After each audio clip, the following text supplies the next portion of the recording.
نحمده ونستعينه ونستغفره ونعوذ بالله من شرور أنفسنا ومن سيئات أعمالنا من يهده الله فلا مضل له ومن يضلله فلا هادي له وأشهد أن لا إله إلا الله وحده لا شريك له وأشهد أن سيدنا ونبينا ومولانا محمدا عبده ورسوله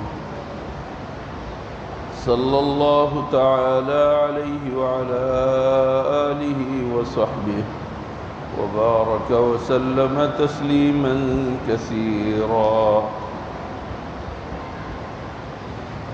أما بعد فأعوذ بالله من الشيطان الرجيم. بسم الله الرحمن الرحيم. وما كان الله ليعذبهم وأنت فيهم وما كان الله معذبهم وهم يستغفرون. وقال تعالى: يا أيها الذين آمنوا توبوا إلى الله توبة نصوحا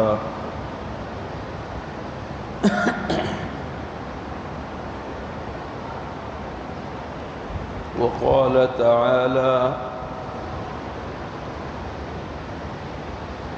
يا قوم استغفروا عنكم ويا قوم استغفروا ربكم إنه كان غفارا يرسل السماء عليكم مدرارا ويمددكم بأموال وبنين ويجعل لكم جنات ويجعل لكم أنهارا.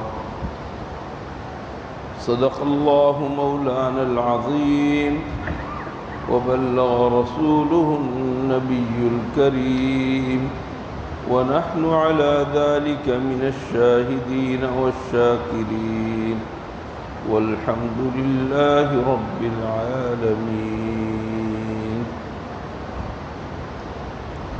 بزرگان محترم اور برادران عزیز، قرآن کریم کی چند آیتیں میں نے آپ کے سامنے تلاوت کی. اللہ جل شانہ سے دعا ہے اللہ تعالیٰ مجھے صحیح طور پر اصل مقصد کو اور ان آیات کے مضمون کو، مفہوم کو بیان کرنے کی توفیق عطا فرمائیں. میرے دل کے اندر اخلاص پیدا فرمائیں اور ہم سب کو قرآن کریم کی تمام تعلیمات اور احکام پر عمل کرنے کی توفیق عطا فرمائیں. میرے دوستوں اور بزرگوں، اللہ جل شانہ نے حضرت آدم علیہ السلام کو پیدا کیا اور اس کے بعد ایک ہدایت دی کہ یہ جنت تمہاری ہے، یہ تمہارا وطن ہے، یہ تمہاری سرزمین ہے، یہاں پر کھاؤ پیو رہو، خوش رہو، خوشگوار زندگی گزارو، بس ایک کام مت کرنا، یہ ایک مخصوص درخت ہے، اس کے قریب مت جانا. ایک مخصوص درخت ہے، اس کے قریب مت جانا، باقی یہ تمہارا وطن ہے، جس طرح چاہو رہو. حضرت آدم علیہ السلام اسی طرح رہے، حضرت حوا علیہ السلام اسی طرح رہیں جنت ایک عرصے تک، لیکن وہی بات غالب آئی جو اللہ تعالیٰ نے لکھ دی تھی. شیطان کے وسوسے سے حضرت آدم علیہ السلام نے اس پودے میں سے یا اس پیڑ میں سے کھا لیا جو ممنوع تھا، اور غلطی کی وجہ سے ہوئی، لغزش ہوئی، غلط فہمی ہوئی، لیکن اس کا اثر یہ ظاہر ہوا کہ اللہ جل شانہ نے دنیا میں یعنی زمین پر بھیج دیا. حضرت آدم علیہ السلام کو بھی بھیج دیا اور ابلیس شیطان کو بھی بھیج دیا اور کہا کہ اب تم وہیں پر رہو. جب تک یہ دنیا قائم ہے حضرت آدم علیہ السلام اور اس کی اولاد، ان کی اولاد اور شیطان اور اس کی ذریت کے درمیان جنگ جاری رہے گی۔ غلطیاں ہوتی ہیں اور بعض انبیاء کرام سے بھی غیر اختیاری طور پر ایسی غلطیاں ہوئیں، لیکن حضرات انبیاء کرام فوراً تلافی کرتے ہیں اور اللہ معاف کر دیتے ہیں۔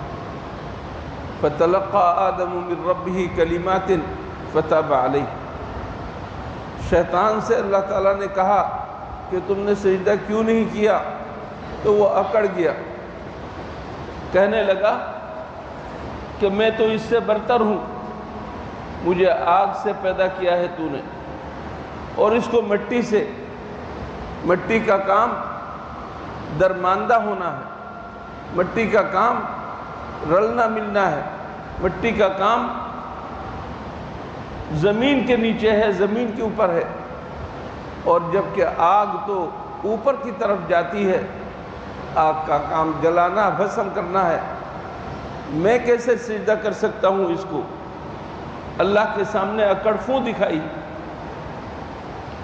اللہ نے اسے راندہ درگاہ کیا، توبہ کرنے کے بجائے اس نے اور زیادہ اپنی اکڑ دکھائی اور اللہ سے ایک رعایت مانگ لی کہ اللہ مجھے ایک لمبی زندگی عطا کر دے، قیامت تک زندہ رکھ۔ اللہ تعالیٰ نے کہا کہ ٹھیک ہے، ایک مخصوص وقت تک میں تمہیں زندہ رکھوں گا۔ مہلت دے دی اللہ نے، لیکن اس نے توبہ نہیں کی، وہ اللہ کا ملعون ٹھہرا۔ دوسری طرف یہ معلوم ہے حضرت آدم علیہ السلام اور حضرت موسیٰ علیہ السلام کے درمیان مکالمہ ہوا۔ حضرت موسیٰ علیہ السلام نے حضرت آدم علیہ السلام سے کہا کہ آدم تم وہی تو ہو نا جس نے اس طرح کی غلطی کر کے ہم سب کو دنیا میں بھیج دیا اللہ نے؟ حضرت آدم علیہ السلام نے حضرت موسیٰ علیہ السلام سے فرمایا کہ موسیٰ تمہیں معلوم ہے کہ میری پیدائش سے کتنے سال پہلے اللہ نے میرے لیے یہ بات لکھ دی تھی؟ کہا کہ ہاں معلوم ہے۔ تو ایسی چیز جو اللہ تعالیٰ نے لکھ دی تھی اس سے میں کیسے پھر سکتا ہوں؟ تم یہ بات سمجھ نہیں سکتے؟ حضرت موسیٰ علیہ السلام کے سامنے تو دلیل دی، لیکن جب اللہ نے کہا کہ آدم تم نے ایسا کیوں کیا، تو اللہ نے آدم علیہ السلام نے فوراً ہی معافی مانگی اور کہا کہ ربنا ظلمنا انفسنا وَإِن لَّمْ تَغْفِرْ لَنَا وَتَرْحَمْنَا لَنَكُونَنَّ مِنَ الْخَاسِرِينَ۔ حضرت آدم علیہ السلام نے، حضرت حوا نے کوئی عذر پیش نہیں کیا، بہانہ پیش نہیں کیا، کوئی سبب پیش نہیں کیا، یا اللہ ایسا ہو گیا تھا، یا اللہ شیطان نے وسوسہ کر دیا تھا، یا اللہ شیطان نے بہکا دیا تھا، یا اللہ یہ ہو گیا تھا، وہ ہو گیا تھا۔ نہیں، غلطی ہوئی ہے، فوراً غلطی مان لی، اور غلطی مانتے ہی اللہ سے معافی مانگی۔ فَتَلَقَّى آدَمُ مِن رَبِّهِ كَلِمَاتٍ فَتَابَ عَلَيْهِ، اللہ تعالیٰ ہی سے سیکھے ہوئے کلمات آدم علیہ السلام نے پیش کر دیے اور اللہ نے معاف فرما دیے۔ میرے دوستو، بڑے بڑے انبیاء کرام سے اس طرح کی غلطیاں ہوئیں، لیکن غیر اختیاری غلطی، ناسمجھی کی غلطی، لیکن اللہ تعالیٰ کے سامنے وہ جھک گئے، معافی مانگ لی، اللہ تعالیٰ نے معاف فرما دیا۔ یہی خاصیت، جس معاف کرنے کی خاصیت اللہ تعالیٰ کی اپنے بندوں کے ساتھ اور زیادہ ہے، عام بندوں کے ساتھ بہت زیادہ ہے، کہ گناہ ہو جائے معافی مانگ لو، گناہ ہو جائے معافی مانگ لو۔ ایک شخص آ کر حضور اکرم صلی اللہ علیہ وسلم سے پوچھتا ہے، یا رسول اللہ کم اعفو عن الخادم، میں اپنے خادم کو کتنی دفعہ معاف کروں؟ میرا خادم ہے، نوکر ہے، میں اس کو کتنی دفعہ معاف کروں؟ حضور اکرم صلی اللہ علیہ وسلم خاموش ہو گئے۔ خاموشی کا مطلب ہے معاف کرتے رہو، جواب ہی نہیں دیا۔ پھر دوسری دفعہ پوچھا کم اعفو عن الخادم، کہ خادم کو کتنی دفعہ معاف کروں؟ حضور اکرم صلی اللہ علیہ وسلم نے فرمایا کہ اگر خادم 70 مرتبہ غلطی کرے تو 70 مرتبہ معاف کرو۔ ایک خادم ہے، اس سے آپ نے کہا کہ دروازہ بند کر دو، دروازہ بند نہیں کیا اس نے۔ ایک خادم ہے، اس سے آپ نے کہا کہ دوائی لے کر آؤ، دوائی لے کر نہیں آیا۔ ایک خادم ہے، اس سے آپ نے کہا کہ دکان کھولو، دکان اس نے نہیں کھولی۔ 3 غلطیاں ہوئی، 4 غلطیاں ہوئی تو آپ اسے دھکے دے کر نکال دیں گے کہ جاؤ، تمہاری کوئی ضرورت نہیں۔ لیکن اللہ کے رسول صلی اللہ علیہ وسلم فرما رہے ہیں کہ نہیں، 70 دفعہ بھی اگر غلطی کرے ایک دن میں تو 70 دفعہ معاف کرو۔ ایک انسان کے لیے حکم یہ ہے۔ اب آ جائیے اللہ جل شانہ کی ذات کی طرف، کہ وہ اللہ جس نے مہربانی کے 100 حصے کیے، رحمت کے 100 حصے کیے، اور تمام مخلوق کے اندر اللہ تعالیٰ نے جو رحمت کا جذبہ پیدا کیا، رحم دلی کا جذبہ پیدا کیا، مہربانی کا جذبہ کیا، وہ 100 میں سے ایک حصہ ہے۔ ایک ماں اپنے بچے کو پالتی ہے، کس قدر اس کے اندر ممتا ہے۔ ایک جانور، گائے اپنے بچے کو دودھ پلاتی ہے، اس کے اندر کس قدر ممتا ہے۔ ایک پرندہ چوزے سے، انڈے سے بچوں کو نکال کر چوزہ ہونے کی حالت میں اپنے پروں سے کس طرح ڈھانپ کر رکھتی ہے، اس کے اندر کس قدر ممتا ہے۔ دنیا کے ہر چیز کے اندر محبت، رحم دلی، آپ اس کا حصہ کر لیں، اس کو دیکھ لیں، یہ سب کچھ 100 حصوں میں سے صرف ایک حصہ ہے۔ 99 حصے اللہ کے پاس ہے۔ اللہ تعالیٰ اپنے بندوں کے اوپر رحم فرماتا ہے۔ کتنی رحمتوں والا ہے، کتنی رحمتوں والا ہے وہ اللہ۔ وہ اللہ کہتا ہے کہ گناہ کرو توبہ کرو، گناہ کرو توبہ کرو، گناہ کرو توبہ کرو۔ اللہ کو ایسے بندے ہی پسند نہیں جو گناہ نہیں کرتے۔ جو گناہ نہیں کرتے، اللہ کو ایسے بندے ہی پسند نہیں۔ لیکن صرف گناہ کرنے والے نہیں، گناہ کر کے توبہ کرنے والے پسند ہیں۔ اگر کوئی ایسا زمانہ آ جائے کہ لوگ گناہ بالکل چھوڑ دیں تو اللہ تعالیٰ کو ایسے لوگ نہیں چاہیے، اللہ ان کو ختم کر دیں گے۔ ایک اور قوم کو پیدا کریں گے جو گناہ کریں گے، توبہ کریں گے۔ اللہ تعالیٰ ایسا تواب ہے، اللہ تعالیٰ ایسا توبہ قبول کرنے والا ہے۔ اب آ جائیے ایک اور مقصد کی طرف۔ میں نے قرآن کریم کی تلاوت کی ہے، آیت تلاوت کی ہے، اس میں اللہ نے فرمایا کہ دیکھو لوگو، اللہ کے عذاب سے بچنے کے لیے اللہ نے 2 چیزیں نازل کی۔ اللہ کے عذاب سے بچنے کے لیے اللہ تعالیٰ نے 2 چیزیں نازل کی۔ ایک حضور اکرم صلی اللہ علیہ وسلم کی ذات مبارک۔ اللہ نے وعدہ کیا کہ جب تک آپ ان لوگوں کے درمیان میں موجود ہیں، اللہ کسی کو عذاب نہیں دے گا، اللہ عمومی عذاب نازل نہیں کرے گا اگر آپ ان کے اندر موجود ہیں۔ وَمَا كَانَ اللَّهُ لِيُعَذِّبَهُمْ وَأَنْتَ فِيهِمْ۔ حضور اکرم صلی اللہ علیہ وسلم کا موجود ہونا، اپنی امت کے درمیان موجود ہونا، اپنی امت میں ہونا، یہ اس بات کی علامت ہے کہ لوگ مامون ہیں، محفوظ ہیں، اور ان کے اوپر عذاب نہیں آئے گا۔ اور جب حضور اکرم صلی اللہ علیہ وسلم اس دنیا سے پردہ فرما کر چلے گئے، رخصت ہو گئے، تو یہ سبب تو ختم ہو گیا عذاب سے بچنے کا۔ اب کیا ہے عذاب سے بچنے کی صورت؟ فرمایا کہ وَمَا كَانَ اللَّهُ مُعَذِّبَهُمْ وَهُمْ يَسْتَغْفِرُونَ۔ جب تک لوگ استغفار کرتے رہیں گے، دل سے اللہ سے معافی مانگتے رہیں گے، اللہ کے سامنے توبہ کرتے رہیں گے، اللہ تعالیٰ ان کو عذاب نہیں دے گا۔ وَمَا كَانَ اللَّهُ مُعَذِّبَهُمْ وَهُمْ يَسْتَغْفِرُونَ، اللہ تعالیٰ کو عذاب دینے کا کوئی شوق نہیں ہے۔ مَا يَفْعَلُ اللَّهُ بِعَذَابِكُمْ إِن شَكَرْتُمْ وَآمَنْتُمْ، اگر تم واقعی اللہ تعالیٰ کے شکر گزار بندے بنو، اللہ کے حق کو ادا کرو، تو اللہ کو کیا پڑی ہے کہ تمہیں عذاب دے؟ اللہ تعالیٰ کو کیا ضرورت ہے کہ تمہیں عذاب دے؟ اللہ تمہیں عذاب دینے والا نہیں ہے، اللہ عذاب دینا نہیں چاہتا۔ ہاں، جب اللہ کے مقابلے میں تم گناہ کرنے لگو، مسجدوں سے خود رکنے لگو، مسجدوں سے لوگوں کو روکنے لگو، تو ایسی صورت میں اللہ کا عذاب آئے گا۔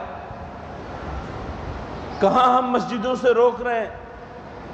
میرے دوستو، مسجدوں سے روکنے کے لیے باقاعدہ دیوار بن کر کھڑے ہونے کی ضرورت نہیں کہ مسجد مت جاؤ، مسجد مت جاؤ، یہ کہنے کی ضرورت نہیں، لیکن تم نے جو اسباب، جو اعمال اختیار کیے ہوئے ہیں، وہ مسجدوں میں آنے سے مانے ہیں۔ وَمَا لَهُمْ أَلَّا يُعَذِّبَهُمُ اللَّهُ وَهُمْ يَصُدُّونَ عَنِ الْمَسْجِدِ الْحَرَامِ، لوگ مکے والے مسجد حرام سے لوگوں کو روکتے ہیں، حضور اکرم صلی اللہ علیہ وسلم کو عمرہ کرنے نہیں دیا۔ ایسے لوگوں کے اوپر اللہ کا عذاب کیوں نہ آئے؟ جو لوگ ان مسجدوں میں، جو کعبۃ اللہ کی بیٹیاں ہیں، اللہ کے گھر ہے، ان گھروں میں لوگوں کو آنے سے روکے، ان کو اللہ عذاب کیوں نہ دے؟ وہ عذاب میں مبتلا کیوں نہ ہوں؟ ہم کیسے عذاب میں مبتلا ہو رہے ہیں؟ ہم کس طریقے سے مسجدوں سے روک رہے ہیں؟ اس طریقے سے کہ ہم نے اپنے گھروں کے اندر ایسے ایسے کھیل تماشے لگا رکھے ہیں کہ ہم مسجدوں کی طرف نہیں آتے۔ ہمارے پاس موبائل ہیں، ہمارے پاس ٹی وی ہے، ہمارے پاس کھیل ہے، ہمارے پاس جوئے ہے، ہمارے پاس لوڈو ہے، ہمارے پاس کیرم ہے، ہمارے پاس انڈور گیمز ہیں، ہمارے پاس الیکٹرونک گیمز ہیں۔ ان گیمز کے اندر پڑھ کر ہم مسجدوں میں خود بھی نہیں آتے، اور اپنے اولاد کے ہاتھوں میں بھی یہی چیزیں دے دی، وہ بھی مسجدوں میں نہیں آتی۔ ایسا ہے یا نہیں میرے دوستو؟ 100% ہے۔ آپ نے موبائل کیا دیا؟ یہ در حقیقت مسجد سے روکنے کا آلہ ہے۔ ایک شخص قریش کا مکے سے ایران جاتا ہے، فارس جاتا ہے، وہاں سے وہاں کے گانے کی چیزیں اور مغنیہ کو لے کر آتا ہے، مکے والوں کے سامنے پیش کرتا ہے اور کہتا ہے کہ محمد کہتا ہے کہ قرآن سنو اور نماز پڑھو، زکوٰۃ دو، یہ کرو وہ کرو۔ میں کہتا ہوں کہ نہیں، میری مغنیہ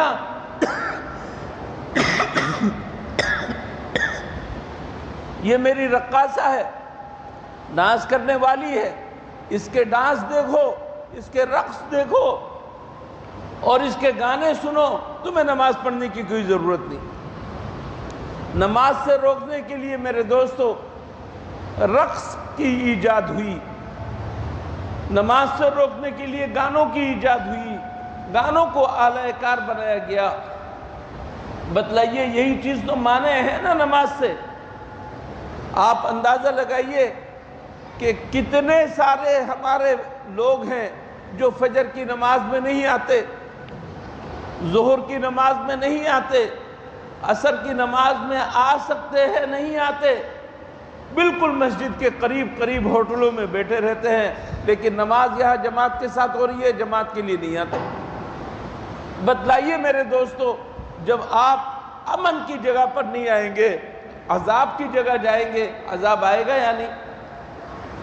ایک آدمی گناہ کرتا ہے، چلو انفرادی گناہ ہے، لیکن جب ایک آدمی مل کر ایک اجتماعی گناہ کی شکل اختیار کر لے تو عذاب آئے گا یا نہیں سب کے اوپر؟ اور عذاب آیا۔ اللہ کی طرف سے زلزلے کی صورت میں عذاب آیا، سیلاب کی صورت میں عذاب آیا۔ آپ کا سندھ میرے دوستو ڈوبا ہوا ہے۔ آپ جس جگہ بیٹھے ہیں یہ دارالحکومت ہے، سندھ کا دارالحکومت ہے۔ آپ جب یہاں سے ایک صدر کے لیے نکلتے ہیں یا کسی بھی علاقے میں جاتے ہیں تو آپ کو اندازہ ہوتا ہے روڈوں کا اور راستوں کا کیا حال ہے۔ سب کچھ تباہ ہو کر رہ گیا، پانی نہیں ہے، پانی کی وجہ سے آپ کو تکلیف نہیں ہو رہی، لیکن آپ ایک ذرا نکل کر دیکھیں، 100 کلومیٹر 200 کلومیٹر دور جا کر دیکھیں، میرے دوستو پانی ہی پانی ہے۔ لوگوں کے مکانات ڈوبے ہوئے ہیں، لوگوں کی کھیتی باڑی کا تماشا ہو گیا ہے، لوگوں کی کھیتی باڑی تباہ ہو کر رہ گئی ہے، لوگوں کے مویشی مر مر کے ختم ہو گئے ہیں، لوگوں کی معاشی تمام وسائل ختم ہو کر رہ گئے ہیں۔ میرے دوستو لکھ پتی لوگ زیرو بن کر روڈ پر آ گئے ہیں اور ہاتھ پھیلا رہے ہیں۔ کیا یہ آپ ہی کے بھائی بند نہیں؟ اللہ تعالیٰ نے قرآن کریم میں لوگوں کو بتایا کہ یہ قوم لوط کی بستی تم سے دور نہیں ہے، عبرت کی نگاہ ڈالو تو صحیح۔ یہ تم یہ سمجھتے ہو کہ ہمارے اوپر عذاب نہیں، دوسروں کے اوپر عذاب ہے، ایسا کیوں سمجھتے ہو؟ ان کے اوپر عذاب ہونے کا مطلب ہے تمہارے اوپر عذاب ہے، اور تم کوئی اللہ کے ایسے مقبول بندے نہیں ہو کہ تمہارے اوپر عذاب نہیں آئے گا۔ آج ان کے اوپر عذاب آیا ہے، آج ان کے اوپر عذاب آیا ہے، کل تمہارے اوپر بھی عذاب آ سکتا ہے۔ سوات، مدین، کالام، بحرین، دریا کے اوپر ہوٹل سے شاندار نظارے، ہر طرف ہریالی، سرسبزی، اور ادھر سے صاف پانی کی نہر اور دریا، کتنا شاندار منظر ہے۔ تفریح کے لیے دوڑے دوڑے وہاں جاتے ہیں، گناہ ہوا اور خوب ہوا گناہ وہاں پر۔ نتیجہ کیا نکلا؟ اللہ تعالیٰ نے دردناک منظر دکھا دیا کہ لوگوں اللہ کے ساتھ اگر بغاوت کرو گے تو یہ ہوگا، توبہ نہیں کرو گے تو یہ ہوگا، توبہ کر لو، آتے آتے عذاب نکل جاتا ہے۔ حضرت یونس علیہ السلام نے اپنی قوم کو تنبیہ کی کہ بس 3 دن ہے، اس کے بعد عذاب آیا ہی آیا، اور حضرت یونس علیہ السلام 3 دن سے پہلے ہی نکل لیے اپنی بستی سے۔ لوگوں کو یقین ہو گیا کہ عذاب آنے والا ہے، اس کی کچھ ابتدائی علامتیں بھی ظاہر ہو گئی۔ حضرت یونس علیہ السلام کو ڈھونڈا، نہیں ملے، لیکن خود ہی انہوں نے توبہ کا پروگرام بنا لیا، میدان میں جمع ہو گئے، عورتوں کو، بچوں کو، بوڑھوں کو، سب جمع ہو گئے اور اللہ سے گڑ گڑا کر دعا کی، وہ عذاب ہی ٹل گیا، عذاب ہی نہیں آئے۔ عذاب کے دکھائی دینے کے بعد وہ عذاب آ کر ہی رہتا ہے، لیکن یہاں پر عذاب کی ابتدائی علامتیں ظاہر ہوئی تھی کہ بس عذاب ٹل گیا، گناہ سے توبہ کرنے کی وجہ سے۔ اللہ نے تو صاف فرما دیا، خشکی میں، تری میں، جہاں کہیں تم مصیبت کی چیزیں دیکھتے ہو، یہ در حقیقت عذاب ہے، اور یہ عذاب بندوں کے اعمال کی وجہ سے ہے۔ لوگوں کے پیسے دبائے بیٹھے ہو، بیوی کے حقوق ادا نہیں کرتے، شوہر کے حقوق ادا نہیں کرتی عورتیں، اولاد کے حقوق ماں باپ ادا نہیں کر رہے، ماں باپ کے حقوق اولاد ادا نہیں کر رہی، اور سارا معاشرہ ظلم کا معاشرہ بنا ہوا ہے۔ طاقتور بس طاقت کے بلبوتے پر سب کچھ کرنے کے لیے تیار ہے۔ میرے دوستو، ایسی صورت میں میرے دوستو کیا نتیجہ نکلے گا؟ اللہ کا عذاب نہیں آئے گا۔ اللہ تعالیٰ ایسے موقع پر عذاب نازل کرتا ہے، ڈھیل دیتا ہے توبہ کے لیے، توبہ کی مہلت دیتا ہے، لیکن یہ کیا عذاب آ کر رکھتا ہے۔ عذاب چاروں طرف سے ہے، اور آپ سے اللہ تعالیٰ کہہ رہے ہیں یا ایھا الذین آمنوا توبوا الی اللہ توبۃ نصوحا، خالص توبہ کرو، عَسَىٰ رَبُّكُمْ أَن يُكَفِّرَ عَنْكُمْ سَيِّئَاتِكُمْ۔ حضرت نوح علیہ السلام کی زبان سے اللہ تعالیٰ نے کہلوایا یا قوم استغفروا ربکم، اے میری قوم اپنے رب سے مغفرت طلب کر لو، انہو کان غفارا، وہ زبردست گناہ کو بخشنے والا ہے۔ اور جب تم استغفار کرو گے یرسل السماء علیکم مدرارا، تو موسلادھار بارش اللہ تعالیٰ برسائے گا، لیکن فائدہ مند برسائے گا، فائدہ مند بارش برسائے گا۔ اس بارش کو اللہ تعالیٰ نے زندگی کا ذریعہ بنایا ہے، موت کا سبب نہیں ہوگا، موت کا سبب نہیں بنے گی پھر یہ بارش، بلکہ اس کی وجہ سے زندگی ملے گی۔ لیکن اگر ہمارے اعمال درست ہوئے تو، ہمارے اعمال درست ہوئے تو۔ میرے دوستو، اس وقت جس قدر اللہ کی طرف رجوع کرنے کی ضرورت ہے، توبہ کرنے کی ضرورت ہے، شاید ہی پہلے کبھی ایسا دور آیا ہو۔ ویسے تو ہر موقع پر ہر دم اللہ کی طرف رجوع کرنے کی ضرورت ہے، لیکن آج بہت زیادہ ہے۔ یہ میں نے صرف سندھ کی بات کی ہے، یہی حال بلوچستان میں ہے، یہی حال پنجاب میں ہے، یہی حال سوات میں ہے، یہی حال کوہستان میں ہے۔ میرے دوستو، ناقابل بیان تکلیف میں ہے وہ، ناقابل بیان۔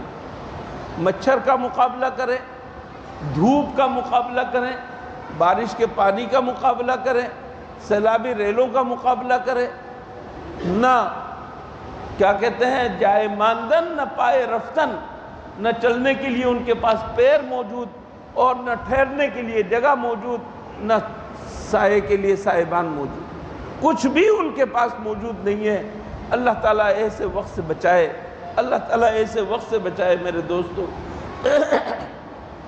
اس وقت سے بچنے کے لیے ایک تو میں نے آپ کے سامنے نسخہ ذکر کیا، قرآنی نسخہ، کہ توبہ کریں، توبہ کریں، اور توبہ کے لیے ضروری ہے کہ آپ گناہوں پر نادم بھی ہوں اور گناہ چھوڑ بھی دیں۔ یہ نہیں مگرمچھ کے آنسو آپ بہائیں، مگرمچھ کے آنسو بہائے ایک وقت، اور اس کے بعد گھر جا کر پھر ٹی وی کھول کر بیٹھ جائے، پھر واٹس ایپ میں اور فیس بک میں لگ جائیں۔ اگر اس طرح کریں گے یہ توبہ نہیں ہے۔ توبہ کے لیے ضروری ہے جہاں ندامت ہو وہاں پر آپ اس گناہ کو چھوڑ دیں، شرمندگی کے ساتھ اس گناہ کو چھوڑ دیں، یہ ضروری ہے۔ اس کے بغیر توبہ نہیں ہوتی میرے دوست۔ ایک تو توبہ کی ضرورت ہے اور پکی توبہ کی ضرورت ہے۔ دوسرے میرے دوستو، تھوڑی دیر کے لیے، 5 منٹ کے لیے، 10 منٹ کے لیے آنکھیں بند کر کے تصور کر لیجئے کہ آج ہمارے وہ بھائی بے آسرا ہو کر رہ گئے ہیں۔ اگر ہمارے اوپر یہ وقت آ جائے، سمندر بکھرا ہوا ہمارے پاس ہے، اور سمندر کا پانی یقین کرے آپ سے اوپر ہے، یہ اللہ کی قدرت ہے کہ آپ کے پاس پانی نہیں آ رہا، لیکن یہ اللہ کا حکم ہی تو ہے نا۔ اللہ کا حکم ہو جائے، سمندر کا پانی اگر آ جائے، سیلابی پانی اگر آ جائے، آسمان سے اوپر سے بارش کا پانی برسنے لگے، ہم میں سے کون ہے جو بچ سکے گا؟ کون سی بلڈنگ ہے جو بچ جائے گی؟ کیسی کیسی بلڈنگیں ختم ہو کر رہ گئی ہیں آپ کے سامنے نہیں؟ پہاڑی مکانات ختم ہو کر رہ گئے ہیں، صفحہ ہستی سے مٹ کر رہ گئی ہیں بستیاں۔ آپ کے اوپر یہ عذاب آ جائے تو آپ کیا کریں گے؟ آپ کا کیا حال ہوگا؟ اس وقت بھی آپ موبائلوں میں لگے رہیں گے، اس وقت بھی آپ فلمستان میں لگے رہیں گے، اس وقت بھی آپ ننگی فلمیں دیکھیں گے یا اللہ کی طرف رجوع کریں گے؟ میرے دوستو، اس وقت کے آنے سے پہلے پہلے ایک تو توبہ کریں، دوسرے اپنے ان بھائیوں کی خبرگیری کریں۔ یہ 1-2 دن کا معاملہ نہیں ہے، شاید سال لگ جائے، مسلسل ان کے پاس تعاون کی ضرورت ہے۔ سال بھر اگر مسلسل آپ تعاون کریں تو ممکن ہے اللہ تعالیٰ بہت جلد ان کا حال پھیر دے، لیکن یہ کہ آپ ہاتھ پر ہاتھ دھرے بیٹھے رہے تو یہ کام نہیں ہو سکتا۔ آپ سمجھتے ہیں کہ میں کیا کروں، میرے پاس تو آمدنی نہیں ہے، کچھ نہیں ہے۔ دیکھیے لوگ پروگرام بنا رہے ہیں، نارتھ کراچی کے مسجد والوں نے پروگرام بنایا کہ ہر مسجد سے 5000 خیمے ہم دیں گے، ایک مسجد سے 5000 خیموں کا دینا کوئی مشکل نہیں۔ انہوں نے پروگرام بنایا کہ ہم 5000 لوگوں تک راشن پہنچائیں گے، اور یہ کوئی سب مل کر اگر کرنا چاہیں تو کوئی مشکل نہیں۔ ایک صرف درد دل کی ضرورت ہے نا، درد مند دل اگر آپ کے اندر موجود ہے میرے دوستو، یہ کام آپ کو کرنا ہے، اور آپ اپنے معتمد لوگوں کے ذریعے سے کرائیں۔ یہاں پر اس وقت فیلڈ میں الحمدللہ بہت سے لوگ کام کرنے والے ہیں۔ بیت السلام ویلفیئر ٹرسٹ بہت زبردست انداز سے کام کر رہا ہے، الخدمت کی جماعت زبردست کام کر رہی ہے، البرہان کے لوگ کام کر رہے ہیں، اور الحمدللہ جو چھوٹے چھوٹے مدارس ہیں وہ لوگ بھی پیچھے نہیں ہیں۔ آپ کا معہد عثمان بن عفان ایک چھوٹا سا ادارہ ہے جس کے پاس اپنے اساتذہ کو تنخواہیں دینے کے لیے اس مہینے میں پیسے نہیں ہیں، لیکن الحمدللہ سیلابی صورتحال کے بعد سے اب تک تقریباً 30 سے لے کر 40 لاکھ تک کا تعاون ہم الحمدللہ فراہم کر چکے ہیں۔ 30-40 لاکھ کا تعاون الحمدللہ فراہم کر چکے ہیں، بلوچستان سے لے کر سندھ تک۔ ابھی ہم دور نہیں جا سکے اور دور تک جانے کا بھی ارادہ ہے، اور یہ سب کچھ آپ حضرات کے تعاون سے۔ کل میں اندرون سندھ گیا، ان کے ڈوبے ہوئے مکانات دیکھے، ان کی یاس بھری اور نا امیدی بھری آنکھیں دیکھی، بچے سے لے کر بوڑھے تک بالکل ہر چیز سے گویا کہ مایوس۔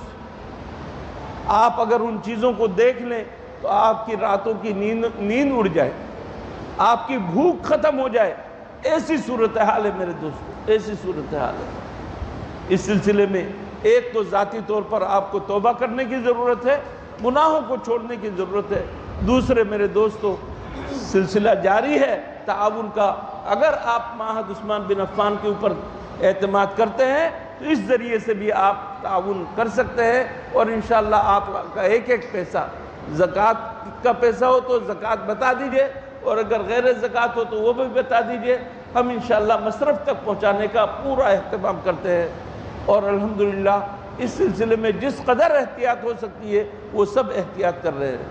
آپ معہد عثمان کے اوپر اعتماد کریں یا کسی بھی ادارے کے اوپر آپ اعتماد کریں، جس پر اعتماد ہو اس کے ذریعے کام کریں، لیکن ضرور کریں، اس کے بغیر نہ رہیں کہ اس وقت فریضہ بھی ہے اور اپنے اوپر سے عذاب کو ٹالنے کا ایک ذریعہ بھی ہے۔ اللہ تعالی ہمیں توبہ کی توفیق عطا فرمائے، اللہ تعالی ہمیں اپنے مسلمان بھائیوں کے درد کو سمجھنے کی توفیق عطا فرمائے۔